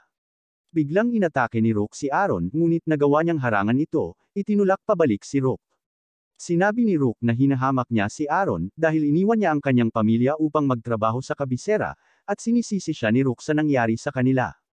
Iniisip ni Faith ang paggamit ng kanyang scythe para iwaksi ang ilusyon, ngunit isiniwalat ni Greed na kung gagawin nila ito, uubusin ni Faith ang mga kaluluwa ng pamilya ni Aaron, at ipapadala sila sa isang walang hanggang impyerno. Sinabi ni Aaron na haharapin niya ang kanyang pamilya, at nagpasya si Faith na hanapin ang Lich. Sa huli ay nahanap niya ito, na pagtatanto na ang mga istatistika nito ay nakababaliw na mataas. Nagawa niyang baliin ang mga braso nito, ngunit pinatawag nito ang isang grupo ng mga zombie, na nagmamakaawa kay Faith na iligtas sila, ngunit alam niyang hindi niya sila maaatake. Si Aaron ay sumali sa laban, tinatanggal ang mga zombie, at nakita niya ang kanyang asawa, na inaalala ang huling sandali na ginugol niya sa kanyang pamilya. Nalaman natin na ayaw nilang umalis siya, ngunit nangako siyang babalik pagkatapos ng kanyang misyon. Sinisisi niya ang sarili niya sa nangyari sa kanila, dahil hindi naman sila mamamatay kung nakabalik siya ng maaga. Ngunit determinado siyang ilagay ang kanilang mga kaluluwa sa pahinga, at ginagamit niya ang Grand Cross skill, naglalabas ng isang flash ng banal na liwanag, ngunit hindi ito sapat na malakas upang talunin ang Lich. Nakita ni Faith ang espada ni Rook, at nagpasya siyang gamitin ito, pinagsama ang kanyang kapangyarihan kay Aaron. Ginagamit nila ang Grand Cross skill, na lumilikha ng napakalaking flash ng liwanag, na agad na pumapatay sa Lich, na nagpapalaya sa mga kaluluwa sa kastilyo. Ang pamilya ni Aaron ay humarap sa kanya, at sinabi nila sa kanya na huwag sisihin ang kanyang sarili sa nangyari, na sinasabi sa kanya na nailigtas niya sila sa huli. Humihingi siya ng tawad, sinasabing mas mahalaga sila kaysa sa kanyang mga tungkulin, ngunit sinasabi nila sa kanya na dapat siyang magpatuloy sa paglilingkod sa mga tao. Ipinangako niyang ipagmalaki sila, at binigyan niya ng souvenir si Rook, bago sila tuluyang magpahinga sa kapayapaan. Nawala ang mga kaluluwa sa kastilyo, ngunit sinusubukan ng core ng Lich na sirain ang sandali, kaya sinisira ito ni Faith, na nagpapahintulot sa kanya na kainin ang Lich. Sa gabing iyon, nalaman natin na nalagpasan ni Aaron ang kanyang limitasyon sa antas, sa pag-iisip na ito ay dahil nakikipaglaban siya kasama si Faith. Inihayag ni Greed na nagawa ito ni Aaron, dahil binuksan niya ang kanyang puso kay Faith, na mayroong skill of deadly sin. Bumalik sila sa nayon kung saan binayaran ni Aaron si Mine para sa kanyang mga serbisyo. Binanggit niya na kailangan niya ng pera upang muling itayo ang kanyang nayon, na nagsasabing ang pera ay hindi nagsisinungaling, at mauunawaan ni Faith ang ibig niyang sabihin pagkatapos niyang tumanda. Inihayag ni Aaron na nakita niya siya 50 taon na ang nakakaraan, at isa na siyang perpektong mandirigma, ngunit ang kanyang hitsura ay hindi nagbago. Sinabi niya sa kanya na maaaring maabot niya ang kanyang antas pagkatapos niyang magsanay sa loob ng 1,000 taon, ngunit alam niya na hindi siya mabubuhay ng ganoon katagal, dahil tao lamang siya, na nagsasabing siya ay isang multo na bawal mamatay. Napansin ni Aaron na bumalik sa normal ang mga mata ni Faith, at binanggit niya na kailangan niyang patuloy na pumatay ng mga halimaw, upang hindi mamula ang kanyang mga mata. Mukhang alam ni Aaron ang tungkol sa gluttony, na sinasabi sa kanya na bumalik sa village pagkatapos ng kanyang quest, dahil may isang bagay na kailangan niyang malaman. Samantala, ang Vlerick family ay nakakuha ng artifact na kilala bilang Philosopher's Stone, na may kapangyarihang pagalingin ang anumang bagay, at iniisip ng kapatid na babae ni Raphael na mas malapit sila sa pagkamit ng immortalidad. Isang tagapaglingkod ang naghatid ng isang ulat, na nagsasabi sa kanila na si Hado ay pinatay ni Corpse. Binanggit ng tagapaglingkod na si Corpse ay hindi isang halimaw kundi isang mandirigma, at si Raphael ay nagtataka kung sino siya, na gustong ipaghiganti ang kanyang namatay na kapatid. Patuloy na magkasama sina Faith at Mine, at nagkomento muli si Faith sa kanyang palagiang pagkain. Ngunit ibinabahagi niya ang ilan sa kanya, at umidlip siya sa kanyang kandungan. Sinubukan niyang tanungin si Greed tungkol sa kanya, ngunit tumanggi pa rin siyang sabihin sa kanya ang anuman, na nagsasabing kailangan niyang malaman ito sa kanyang sarili. Samantala, dumating ang grupo ni Roxy sa kastilyo ni Aaron, at namangha sila na natalo ang leech na sumasakop sa kastilyo. Binati sila ni Aaron, at binigay ni Mugan ang kanyang paggalang. Magpapakilala na si Roxy, ngunit ipinahayag ni Aaron na kilala niya ang kanyang mga magulang, at siya ang talagang nagpangalan sa kanya. Tinanong nila siya tungkol sa kung paano niya natalo ang leech, at inamin niya na mayroon siyang tulong. Tinanong ni Roxy ang kanilang pangalan, ngunit nakita natin na hiniling ni Faith kay Aaron na ilihim ang kanyang pagkakakilanlan, kaya sinabi niyang hindi niya ito masasabi sa kanya. Masasabi ni Aaron na papunta sila sa Gallia, kaya nag-aalok siya na bigyan si Roxy ng ilang pagsasanay bilang isang ninong. Dumating si Faith at Mine sa isang guho, nagtataka kung nasaan sila, at inihayag ni Mine na dito siya ipinanganak. Nakatagpo sila ng malaking kakon, at sinabi ni Greed na ito ay isang chimera, isang sandata na nilikha sa Gallia matagal na ang nakalipas sa pamamagitan ng pagtatambal ng iba't ibang halimaw. Sinusuri ni Faith ang mga istatistika nito, at nakita natin na sila ay ganap na baliw, ngunit iniisip ni Mine na mayroon silang pagkakataon dahil ito ay isang sanggol pa. Sinabi niya sa kanya na oras na para ibalik niya ang pabor, na nagpapakita na hindi ito maaaring mamatay hanggat ang kaluluwa nito ay buo, at napagtanto ni Faith na gusto niyang gamitin niya ang kanyang gluttony skill para kainin ang kaluluwa nito. Naglunsad si Mine ng pag-atake sa kakon, na inihayag ang chimera, ngunit nakita natin na mayroong isang batang babae sa core nito. Ayaw kainin ni Faith ang kanyang kaluluwa, ngunit sinabi sa kanya ni Mine na ito ay isang halimaw lamang na gumagamit ng balat ng tao. Ang chimera ay naglunsad ng isang pag-atake, na lumilikha ng isang alon ng lava, ngunit napigilan ito ni Mine. Pinutol niya ang isa sa mga braso ng chimera, at pinaputok ito ni Faith gamit ang kanyang nakakatusok na mga arrow, ngunit tila wala itong epekto, at muling nagbuo ang braso ng chimera. Nagtataka si Faith kung ano ang dapat nilang gawin, at ipinagpatuloy ni Mine ang kanyang pag-atake. Napansin ni Faith na mas malakas siya kaysa dati, at nabanggit ni Greed na habang iniindayog niya si Sloth ay mas lumalakas at bumibigat ito, ngunit nagiging mas mahirap itong kontrolin. Gayunpaman, ito ay hindi sapat, at ang nilalang ay nagsimulang mag-evolve. Sinabihan ni Mine si Faith na bumalik, ngunit ipinaalala nito sa kanya si Roxy, at sa tingin niya ay muli siyang naliligtas. Tumanggi siyang maupo lang, at nagpasya siyang gamitin ang kanyang half-starvation mode. Binalaan siya ni Mine na mapanganib ito, ngunit patuloy niyang ginagamit ang kapangyarihan. Isinakripisyo niya ang 10% ng kanyang mga istatistika para mag-shoot ng na-upgrade na petrification shot, at inactivate ni Mine ang Sloth, na pinatumba ang chimera. Ngunit bigla itong gumamit ng barrier skill para protektahan ang sarili, at lumipat si Faith sa kanyang side para maputol. Itinulak siya ng barrier pabalik, ngunit sinabihan siya ni Greed na tunguhin ang daloy ng mana. Nagawa niyang basagin ang barrier, at ang dalaga ay umiiyak sa sakit. Ang chimera ay nagsimulang lumipad palayo, at tila naabot na ni Faith ang kanyang limitasyon. Sinabihan siya ni Mine na sumakay sa kanyang axe, at inilunsad niya ito sa langit. Sinabi sa kanya ni Greed na maaari na niyang gamitin ang pangalawang yugto ng kanyang ultimate sa halagang 20% ng kanyang mga istatistika, at sumang-ayon si Faith, na ina-upgrade ang kanyang scythe. Ngunit habang papalapit siya rito, nakulong siya ng chimera sa barrier nito, naghahanda na sunugin silang dalawa. Ngunit inihatid ni Faith ang pangwakas na atake, sinaksak ang babae, ngunit ito ay nag-trigger sa kanyang telepathy skill. Nakita natin ang nakaraan ng babae, at parang kilala niya si Mine. Nag-activate si Faith ng gluttony skill, ngunit nararamdaman lang niya ang kanyang kalungkutan, sa halip na ang kanyang karaniwang pananabik, at sinabi ni Greed na ito ay dahil isa siya sa kanyang mga kamag-anak. Nakita natin si Mine sa puntod ng babae, at tinanong siya ni Faith kung paano niya nakilala ang babae. Sinabi ni Mine na matagal na ang nakalipas, ngunit alam niya na dapat niyang tapusin ang mga ito kapag naging chimera na sila, kung hindi ay magdudulot lamang sila ng higit na pagdurusa para sa iba. Iniisip ni Faith na maaaring mangyari ito sa kanya, kaya hiniling niya kay Mine na patayin siya kung wala na siya sa sarili. Niyakap siya ni Mine, ngunit pumayag siya sa kanyang kahilingan. Naghahanda si Fate na tumungo sa Babylon, ngunit balak ni Mine na muling itayo ang kanyang nayon.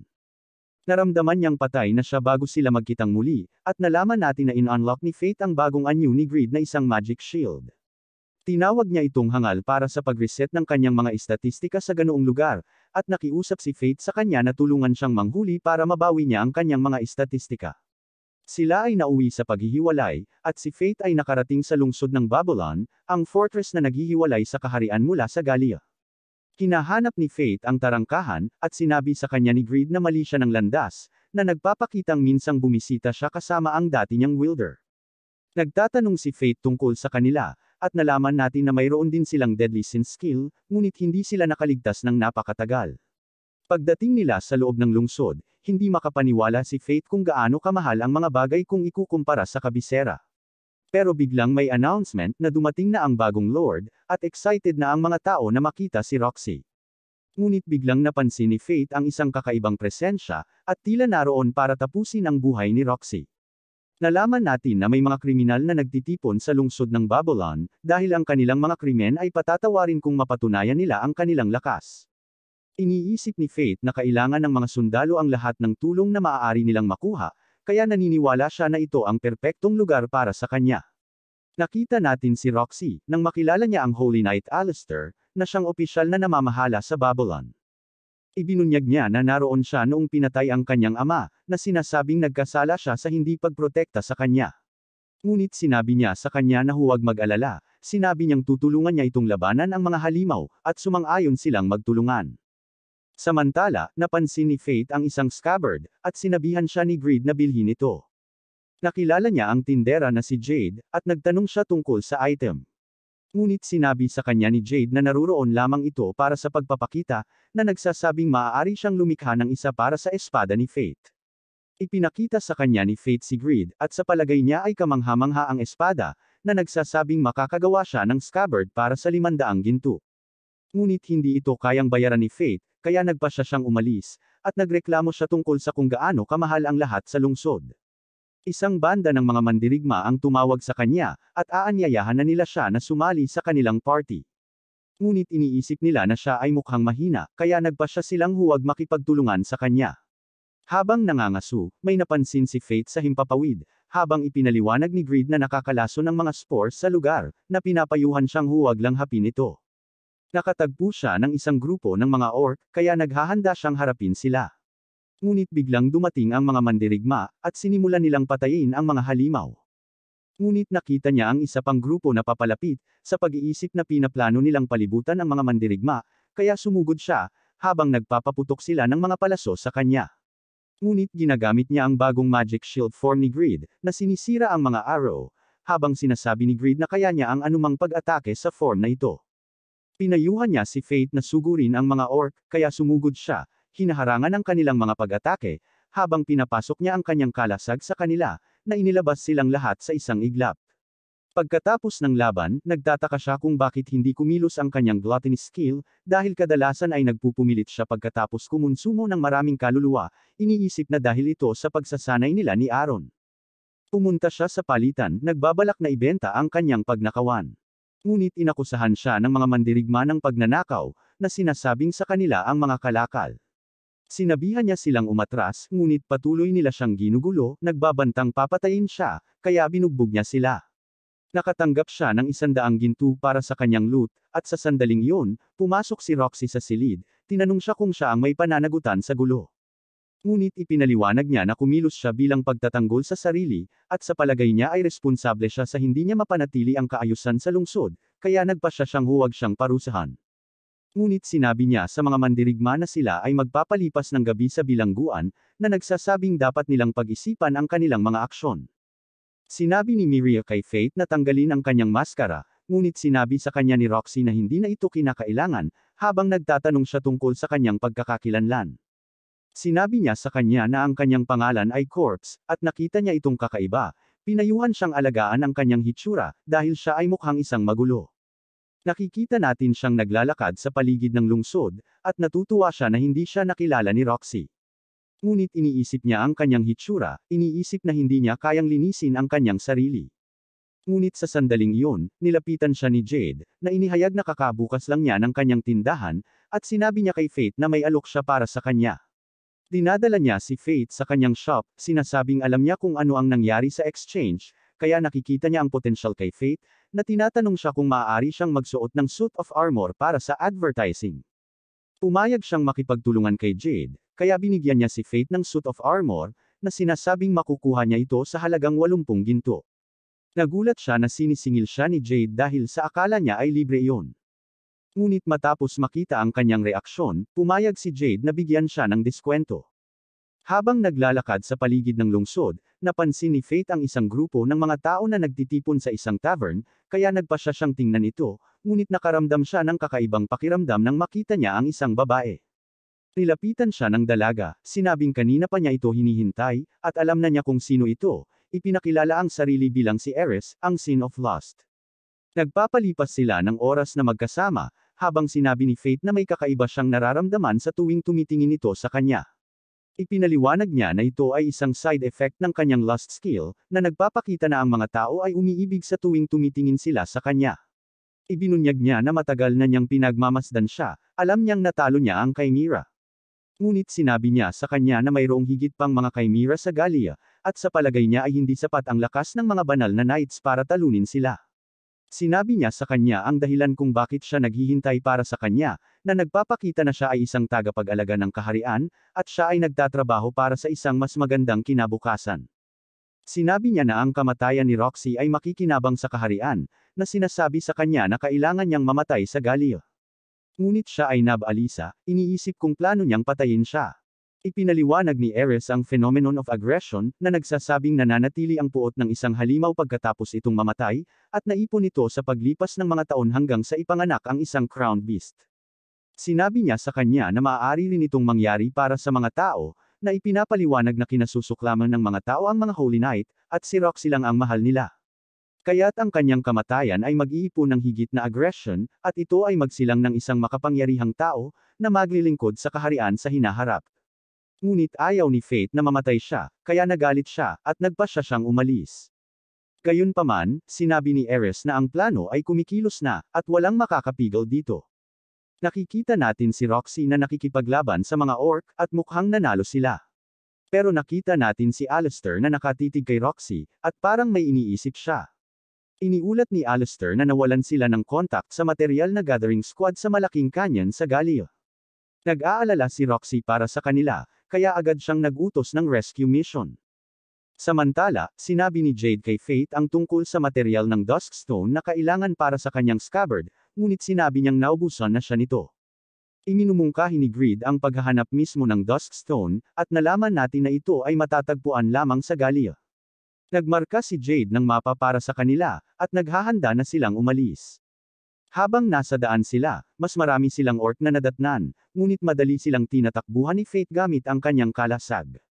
Nakita natin ang grupo ni Roxy na papunta sa malaking canyon, pero mukhang nahihirapan silang mag-navigate, dahil hindi gumagana ang mga compass sa Dahlia.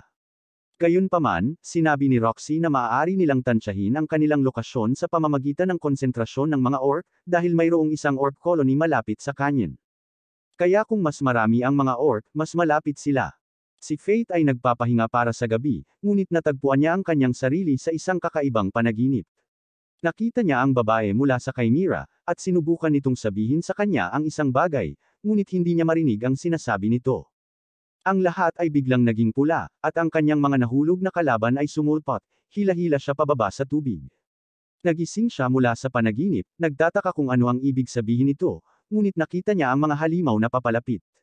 Gamit ang kanyang night vision skill, nakita niyang lumalapit ang 4 na salamander. Ibinaril niya ang isa sa mga ito gamit ang kanyang mga petrification arrow, ngunit binanggit niya na kakaiba ang kanilang pag-uugali, dahil kadalasan ay tatakbo sila pagkatapos makatanggap ng ganoong pag-atake, kaya naisip ni Greed na kinokontrol sila. Dumating ang mga salamander sa camp ni Roxy, at pinalibutan nila sila sa lahat ng panig. Ang mga salamander ay huminga ng apoy, na nagdulot ng kaguluhan, ngunit sinubukan ni Miriam na lumaban gamit ang kanyang magic sword. Gayunpaman, ito ay walang epekto, at siya ay tinatangay ng hangin. Ang salamander ay naghahanda na kumagat sa kanila, ngunit si Faith ay dumating sa tamang oras. Nagawa niyang tapusin ang mga salamander, at pinasalamatan siya ni Roxy sa pagligtas sa kanila. Itinuro ni Fate ang mga marka sa mga ulo ng salamander, at ang iba ay kakaiba na ang apat na crown beasts ay magtutulungan, at tila tina-target nila si Roxy. Nakarating sila sa Great Canyon, at napunta sila sa magkahiwalay nilang landas. Si Fate ay patuloy na naggalugad, at nakahanap siya ng mga halimaw na petrified. Nakita niya si Ares sa unahan, nagtataka kung ano ang ginagawa niya doon, ngunit nawala siya sa pagsubaybay sa kanya. Bigla niyang napansin ang isang chimera, ngunit hindi ito gumagalaw, at sinabi ni Greed na wala itong core. Gayunpaman, may dalawa pang butas sa dingding, kaya tila may dalawa pang chimera. Biglang yumanig ang lupa, at nagkaroon ng pagsabog sa direksyon ni Roxy, kaya nagmadali si Fate para hanapin sila. Nakita natin ang grupo ni Roxy na inaatake ng dalawang chimera, at nasaktan si Mugo na sinusubukang protektahan si Miriel. Dumating si Fate upang iligtas sila, binaril ang mga chimera, at sinabi ni Greed na ang kanilang pagbabagong buhay ay mas mabagal kaysa sa iba pang chimera na kanilang nilabanan. Sinabi ni Fate kay Roxy ang tungkol sa kahinaan ng chimera, na sinasabi sa kanya na tunguhin ang kanilang core. Sabay silang sumusugod, at ang chimera ay lumilikha ng apoy sa kanilang paligid, ngunit si Fate ay may pagtutol laban dito. Sinusubukan ng chimera na protektahan ang core nito, ngunit pinutol ni Fate ang mga binti nito, na lumilikha ng pagbubukas, at inihatid ni Roxy ang pangwakas na atake. May isa pang natitira, ngunit bigla itong tumalon sa langit. Naghahanda silang salakayin ito habang lumapag ito, ngunit nauwi ito sa paghati sa lupa. Sina Fate at Roxy ay nahulog, ngunit si Fate ay humawak kay Roxy upang protektahan siya ng kanyang katawan. Nang magising si Fate, nakita niya kung gaano sila kalayo nahulog, at nagsimula siyang magpanik nang mapansin niyang wala na ang kanyang maskara. Nagising si Roxy, ngunit nahanap niya ang kanyang maskara. Ginagamit niya ang kanyang fire magic para sindihan ang lugar, at tinanong niya kung nahanap niya ang kanyang nawawalang squad, ngunit sinabi niya sa kanya na hindi niya sila mailigtas. Tinanong niya kung paano niya alam ang tungkol sa mga chimera, at sinabi niya sa kanya na sinabi sa kanya ng isang galleon ang tungkol sa mga ito. Napag-alaman ni Roxy na si Mine yun, at binanggit ang mga chismis na naglalakbay siya kasama ang isang lalaking nakasuot ng skull mask. Inamin ni Fate na siya yun, at natuwa si Roxy dahil tama ang nahulaan niya. Nahihiya si Fate sa kanyang pagtitig, ngunit binanggit niya kung paano niya ipinaalala sa kanya ang isang taong kilala niya. Iniisip niya ang tungkol sa kanya, umaasa na masaya siya, at tinawag ni Fate na maswerte ang taong iniisip niya. Gayunpaman, ang kanyang gluttony ay nagsimulang kumilos, habang ang isa sa kanyang mga mata ay namumula. Ayaw niyang makita siya ni Roxy na ganito, kaya tumakbo siya palayo, at naramdaman niyang malapit na ang chimera. Lumabas ang chimera, ngunit gamit ang kanyang side, inaatake niya ang core nito, habang iniisip ang paraan ng pagtingin ni Roxy sa kanya. Tinapos niya ang chimera, ngunit napansin niya ang parehong pagmamarka mula sa mga salamander, kaya nalaman ni Greed na si Roxy ang pinupuntirya, at alam ni Fate na si Ares ang gumagawa nito. Naabutan siya ni Roxy, at nahanap nila ang Dusk Stone na hinahanap niya. Bumalik sila sa lungsod, at hinamon ni Roxy si Fate sa isang tunggalian, habang sinabi sa kanya ni Miriam na nagdudulot siya ng gulo sa lungsod. Pero ipinaliwanag niya na ipinagtatanggol lang niya ang sarili niya, may mga taong humahabol sa kanya.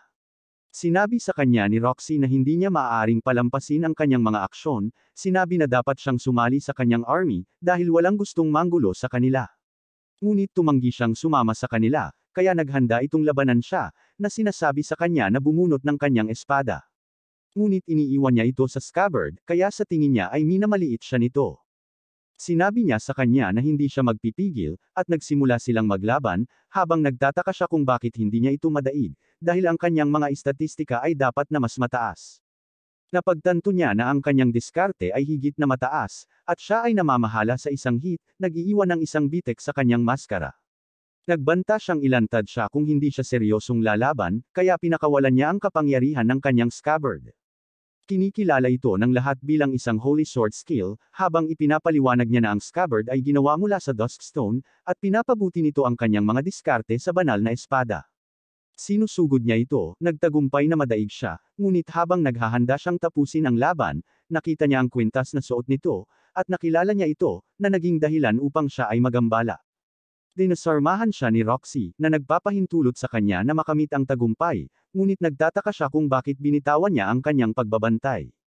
Tumanggi siyang sagutin ang tanong niya, at nakilala niya ang estilo ng pakikipaglaban nito. Tinanong siya kung natutunan niya ito kay Aaron.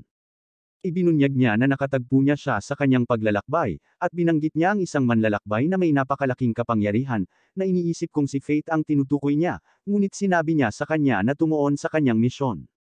Kinausap niya si Mugen, sinabi sa kanya na may kumokontrol sa Chimera, at alam ni Mugen na gumagamit ito ng halimaw bilang core nito. Ipinaliwanag niya na ang kanyang pamilya ay nag-aral ng teknolohiyang galan, na nagsasabing si Rain ay isang matalinong iskolar, at alam ni Faith na ang mga Chimera ay mga artificial na nilalang na ginawa sa Galia, kaya gusto niya itong makilala. Samantala, nakikita natin si Rain sa lab, habang sinasabi sa kanya ng kanyang kasamahan ang tungkol kay Raphael, na sinasabing pinag-aaralan niya ang Philosopher's Stone. Kaya nagpasya siyang tingnan ito, at nalaman natin na binibigyan nito ang may hawak nitong pambihirang kapangyarihan, ngunit ito ay ganap na nangingibabaw sa kanyang katawan. Bumalik tayo kay Faith, habang inaalala niya ang pag-uusap nila ni Mine, kung saan sinabi nito sa kanya ang tungkol sa Domain of E, na nagsasabing hindi niya matatalo ang Divine Dragon hanggang sa maabot niya ito. Nagtataka siya kung paano niya maaabot ang antas na iyon, ngunit sa sandaling iyon, ang lahat ay nakarinig ng alarma, habang sinabi ni Alistair kay Roxy na ang mga halimaw ay papalapit sa lungsod. Kaya tinipon niya ang kanyang mga tauhan, at sinusugod nila ang mga halimaw, habang pinagmamasdan sila ni Faith mula sa malayo, iniisip na kaya niyang manalo sa labanan. Ngunit nakita niya ang isang malaking halimaw na gumagalaw sa ilalim ng lupa, at papalapit ito sa kanyang hukbo, nagbabantang maglunsad ng isang sorpresang pag-atake, kaya nagpasya siyang makialam. Nagiging pana si Greed, at ginagamit ni Faith ang kanyang gluttony skill upang palakasin ng arrow, na nagpapahintulot sa kanya na maglunsad ng isang malakas na putok sa malayo. Ang palaso ay tumatagos sa lupa, at tinamaan nito ang halimaw, na pinipilit itong lumabas sa ibabaw. Sinunggaban niya ang halimaw, at ginagamit niya ang kanyang identify skill, na nagpapahintulot sa kanya na makita ang mga istatistika nito. Napagtanto niya na napakalakas nito, at walang pagkakataon si Roxy laban dito. Tumatawag ito ng acid rain kaya dumpensa siya gamit ang kanyang kalasag, habang ipinaliwanag ni Greed na gumagamit ito ng corrosion magic, pinapayuhan si Faith na mag-ingat, dahil mamamatay siya kapag hinawakan niya ito. Kaya nagpasya siyang gamitin ang kanyang mahiwagang pana, at nagpaputok siya ng isang malakas na arrow, na nagdulot ng pagsabog. Ngunit nawala ang halimaw, at sinubukan nitong tumakas. Napagtanto niya na nakaligtas ito sa pamamagitan ng paghahati ng katawan nito, at papunta ito kay Roxy, kaya hinabol niya ito, ngunit gumagamit ito ng mas maliliit na kopya para atakehin siya. Ginagamit niya ang kanyang Grand Cross skill, sinisira sila sa isang iglap, habang napagtanto niya na hindi ito kumikilos tulad ng isang normal na halimaw, kaya sa tingin niya ay kinokontrol ito. Tumalon siya sa lupa, sinusubukang hanapin ang core ng halimaw, habang umaakyat siya, naghahanda na ilunsad ang kanyang pinakamakapangyarihang arrow. Tumitaw ang halimaw, at malapit na niyang tapusin ito. Ngunit bago mapunta ang kanyang pag-atake, nakita niya ang mga bala na tumatama sa halimaw. Ang palaso ay nagdudulot ng pagsabog, at isang tinig ang nagsabi sa kanya na kinain niya ang kaluluwa ng halimaw. Ngunit buhay pa ito, kaya nataranta siya, iniisip kung paano ito mabubuhay kung wala ang kaluluwa nito. Nakita niya ang isang lalaking nakamaskara na nanunood sa kanya, kaya sinugod siya ni Faith, habang nakikita ni Greed ang sandata na ginagamit niya, na kinikilala ito bilang Mortal Sin, si Envy. Ang halimaw ay pumapalibot kay Faith, habang ipinaliwanag ni Greed na tinamaan ito ng magic bullet, na nag-activate ng nakatagong kapangyarihan nito, na nagpapahintulot dito na lumikha ng mga kopya ng kaluluwa nito. Inaatake siya nito, sinusubukang tunawin ang kanyang katawan, ngunit sa halip ay kinain niya ang halimaw, ibinunyag iyon at nakahanap siya ng paraan upang kontrahin ang mahika nitong corrosion. Binaril niya ang lalaki, ngunit pinoprotektahan siya ng isang barrier, habang ipinaliwanag ni Greed na ang mga istatistika ni Faith ay umabot na sa limitasyon, na nagsasabing kakailanganin niyang maabot ang Domain of E para sa higit pang level. Pero no match pa rin siya sa lalaki, kasi nasa ganoong level na siya. Sumulong si Faith, at hinarangan ng lalaki ang kanyang pag-atake, itinulak siya palayo. Ang lalaki ay gumagamit kay Envy upang magpaputok ng magic bullets, at sinubukan ni Faith na harangan ito gamit ang kanyang kalasag, ngunit nararamdaman pa rin niya ang lakas ng pag-atake, na naging sanhi ng pag-ubo niya ng dugo, habang naghahanda ang lalaki na tapusin siya. Napagtanto niya na kailangan niyang lumakas, at nakipag-bargain siya sa kanyang gluttony skill, na nagsasabing handa siyang gawin ang lahat para masira ang kanyang limitasyon, kaya nakiusap siya kay gluttony na ibigay sa kanya ang kapangyarihang kailangan niya. Narating niya ang domain of E, at inatake niya ang lalaki, na pinipilit siyang umatras, habang pinapatawag niya ang mga halimaw upang salakayin si Fate. Ngunit sinabi niya sa kanila na huwag makialam, at nagawa niyang tumakbo lagpas dito. Patuloy niyang hinahabol ang lalaki, iniiwasan ang kanyang mga magic bullets, at gumagawa ng smokescreen upang matakpan ang kanyang paningin. Lumilitaw si Fate sa kanyang likuran, sinisira ang kanyang maskara, at inilalantad ang kanyang pagkakakilanlan. Nakita natin na ito ay si Alistair, ngunit hindi siya nababagabag sa pag-urong, at tumugtog siya ng plota, dahilan upang lumitaw ang Divine Dragon. Papunta ito kay Roxy, kaya nagmadali si Fate na lumapit sa kanya, ngunit sinubukan siyang pigilan ni Alistair. Samantala, nakikita natin ang hukbo ni Roxy na nakikipaglaban sa mga halimaw, habang lumilitaw ang Divine Dragon. Inutusan ni Mugen ang lahat na umatras, habang papalapit ito kay Roxy, nagpaputok ng isang malakas na energy beam, na nagpapalayo sa lahat. Ngunit pinoprotektahan siya ni Fate gamit ang kanyang kalasag, at ang puwersa ng pag-atake ay nagiging sanhi ng pagkabasag ng kanyang maskara, habang napagtanto niya na hindi na niya maitatago ang kanyang lihim. Nagulat si Roxy nang makita siya, at gulat na gulat siya habang nakatingin sa mga mata nito. Humihingi siya ng paumanhin sa pagsisinungaling sa kanya, ngunit sinabihan siyang umatras habang umaabala siya ng oras. Pumunta siya upang harapin ang dragon, gamit ang kanyang Grand Cross skill, at nahawakan niya ito sa isang bilangguan. Binaril siya ni Alistair, at nagsimulang maglaban muli ang dalawa, ngunit tila nagpupumiglas si Fate. Sinabi ni Alistair na gumagamit siya ng labis na kapangyarihan sa pagpapanatili ng kanyang skill, kaya hindi siya magkakaroon ng pagkakataon.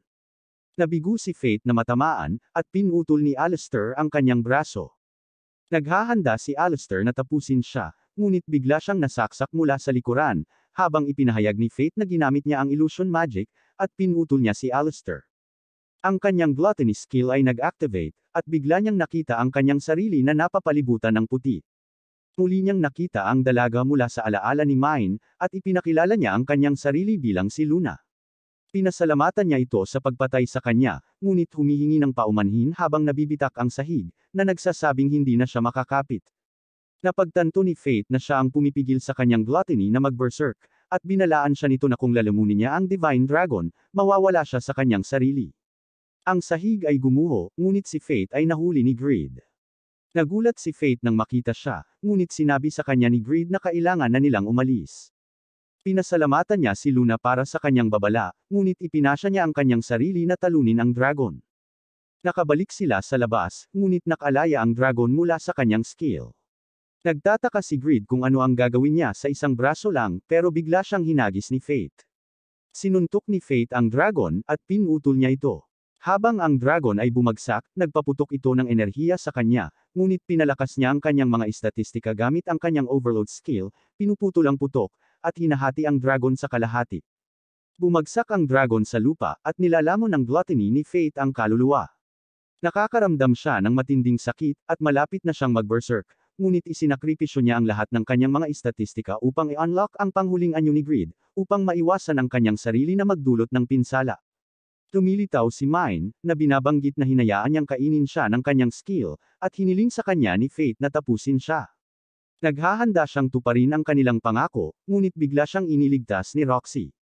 Sinabi niya sa kanya na huwag tumingin sa kanya, ngunit siya ay umiiyak para sa kanya, sinasabing wala siyang pakialam kung anong uri ng kapangyarihan ang mayroon siya, at na gusto niya siya para sa kung sino siya, na sinasabi sa kanya na huwag mamatay. Kakaibang naramdaman niya ang kanyang gluttony na huminahon, at sinabihan siya ni Roxy na bumalik sa kanya. Nakahinga siya nang maluwag na tinanggap siya nito matapos malaman ang katotohanan, at bumagsak ito sa kandungan niya. Nang magising si Fate, natagpuan niya ang kanyang sarili sa lungsod. Binisita siya nina Ares at Mine, na nagsasabi sa kanya na isang buong linggo siyang tulog. Iniabot ni Ares si Greed, at napapansin ni Fate kung gaano siya kadumi. Binanggit ni Ares kung paano nakalimutan ni Mine na ibalik si Greed, ngunit sinabi niyang abala siya sa pakikipaglaban kay Envy, na inihayag na may kapangyarihan itong kontrolin ang isip, at na si Alistair ay minamanipula. Nagtataka si Fate kung ano ang ginawa niya kay Envy dahil hindi ito masisira, at ibinunyag ni Mine na itinapon niya lang ito. Sinabi ni Ares na dahil ang eksperimento ng Crowned Human gamit si Roxy ay isang pagkabigo, kakailanganin nila ang kanyang tulong sa hinaharap, at si Fate ay sumang-ayon sa kondisyon na ipinangako niyang iiwan si Roxy ng mag-isa. Sinabi sa kanya ni Ares na dapat silang umalis bago makabalik si Roxy, sinabing delikado para sa kanya na makita siya, dahil tila ang marinig lamang ang kanyang pangalan ay nagiging hindi matatag ang kanyang gluttony. Nakita natin si Roxy na bumisita sa kanya, ngunit wala na siya, at nakahanap siya ng isang tala mula sa kanya. Ipinaliwanag niya sa kanya ang lahat tungkol sa kanyang skill, na nangangakong babalikan siya balang araw, at iniisip niya kung paano siya palaging nakakuha ng lakas ng loob mula sa kanya. Makikita ang flashback noong una silang nagkita. Sa una ay natatakot sa kanya si Fate, iniisip na lahat ng mga Holy Knight ay mga bully, at napagtanto niya kung paano sila nakikita ng mga tao.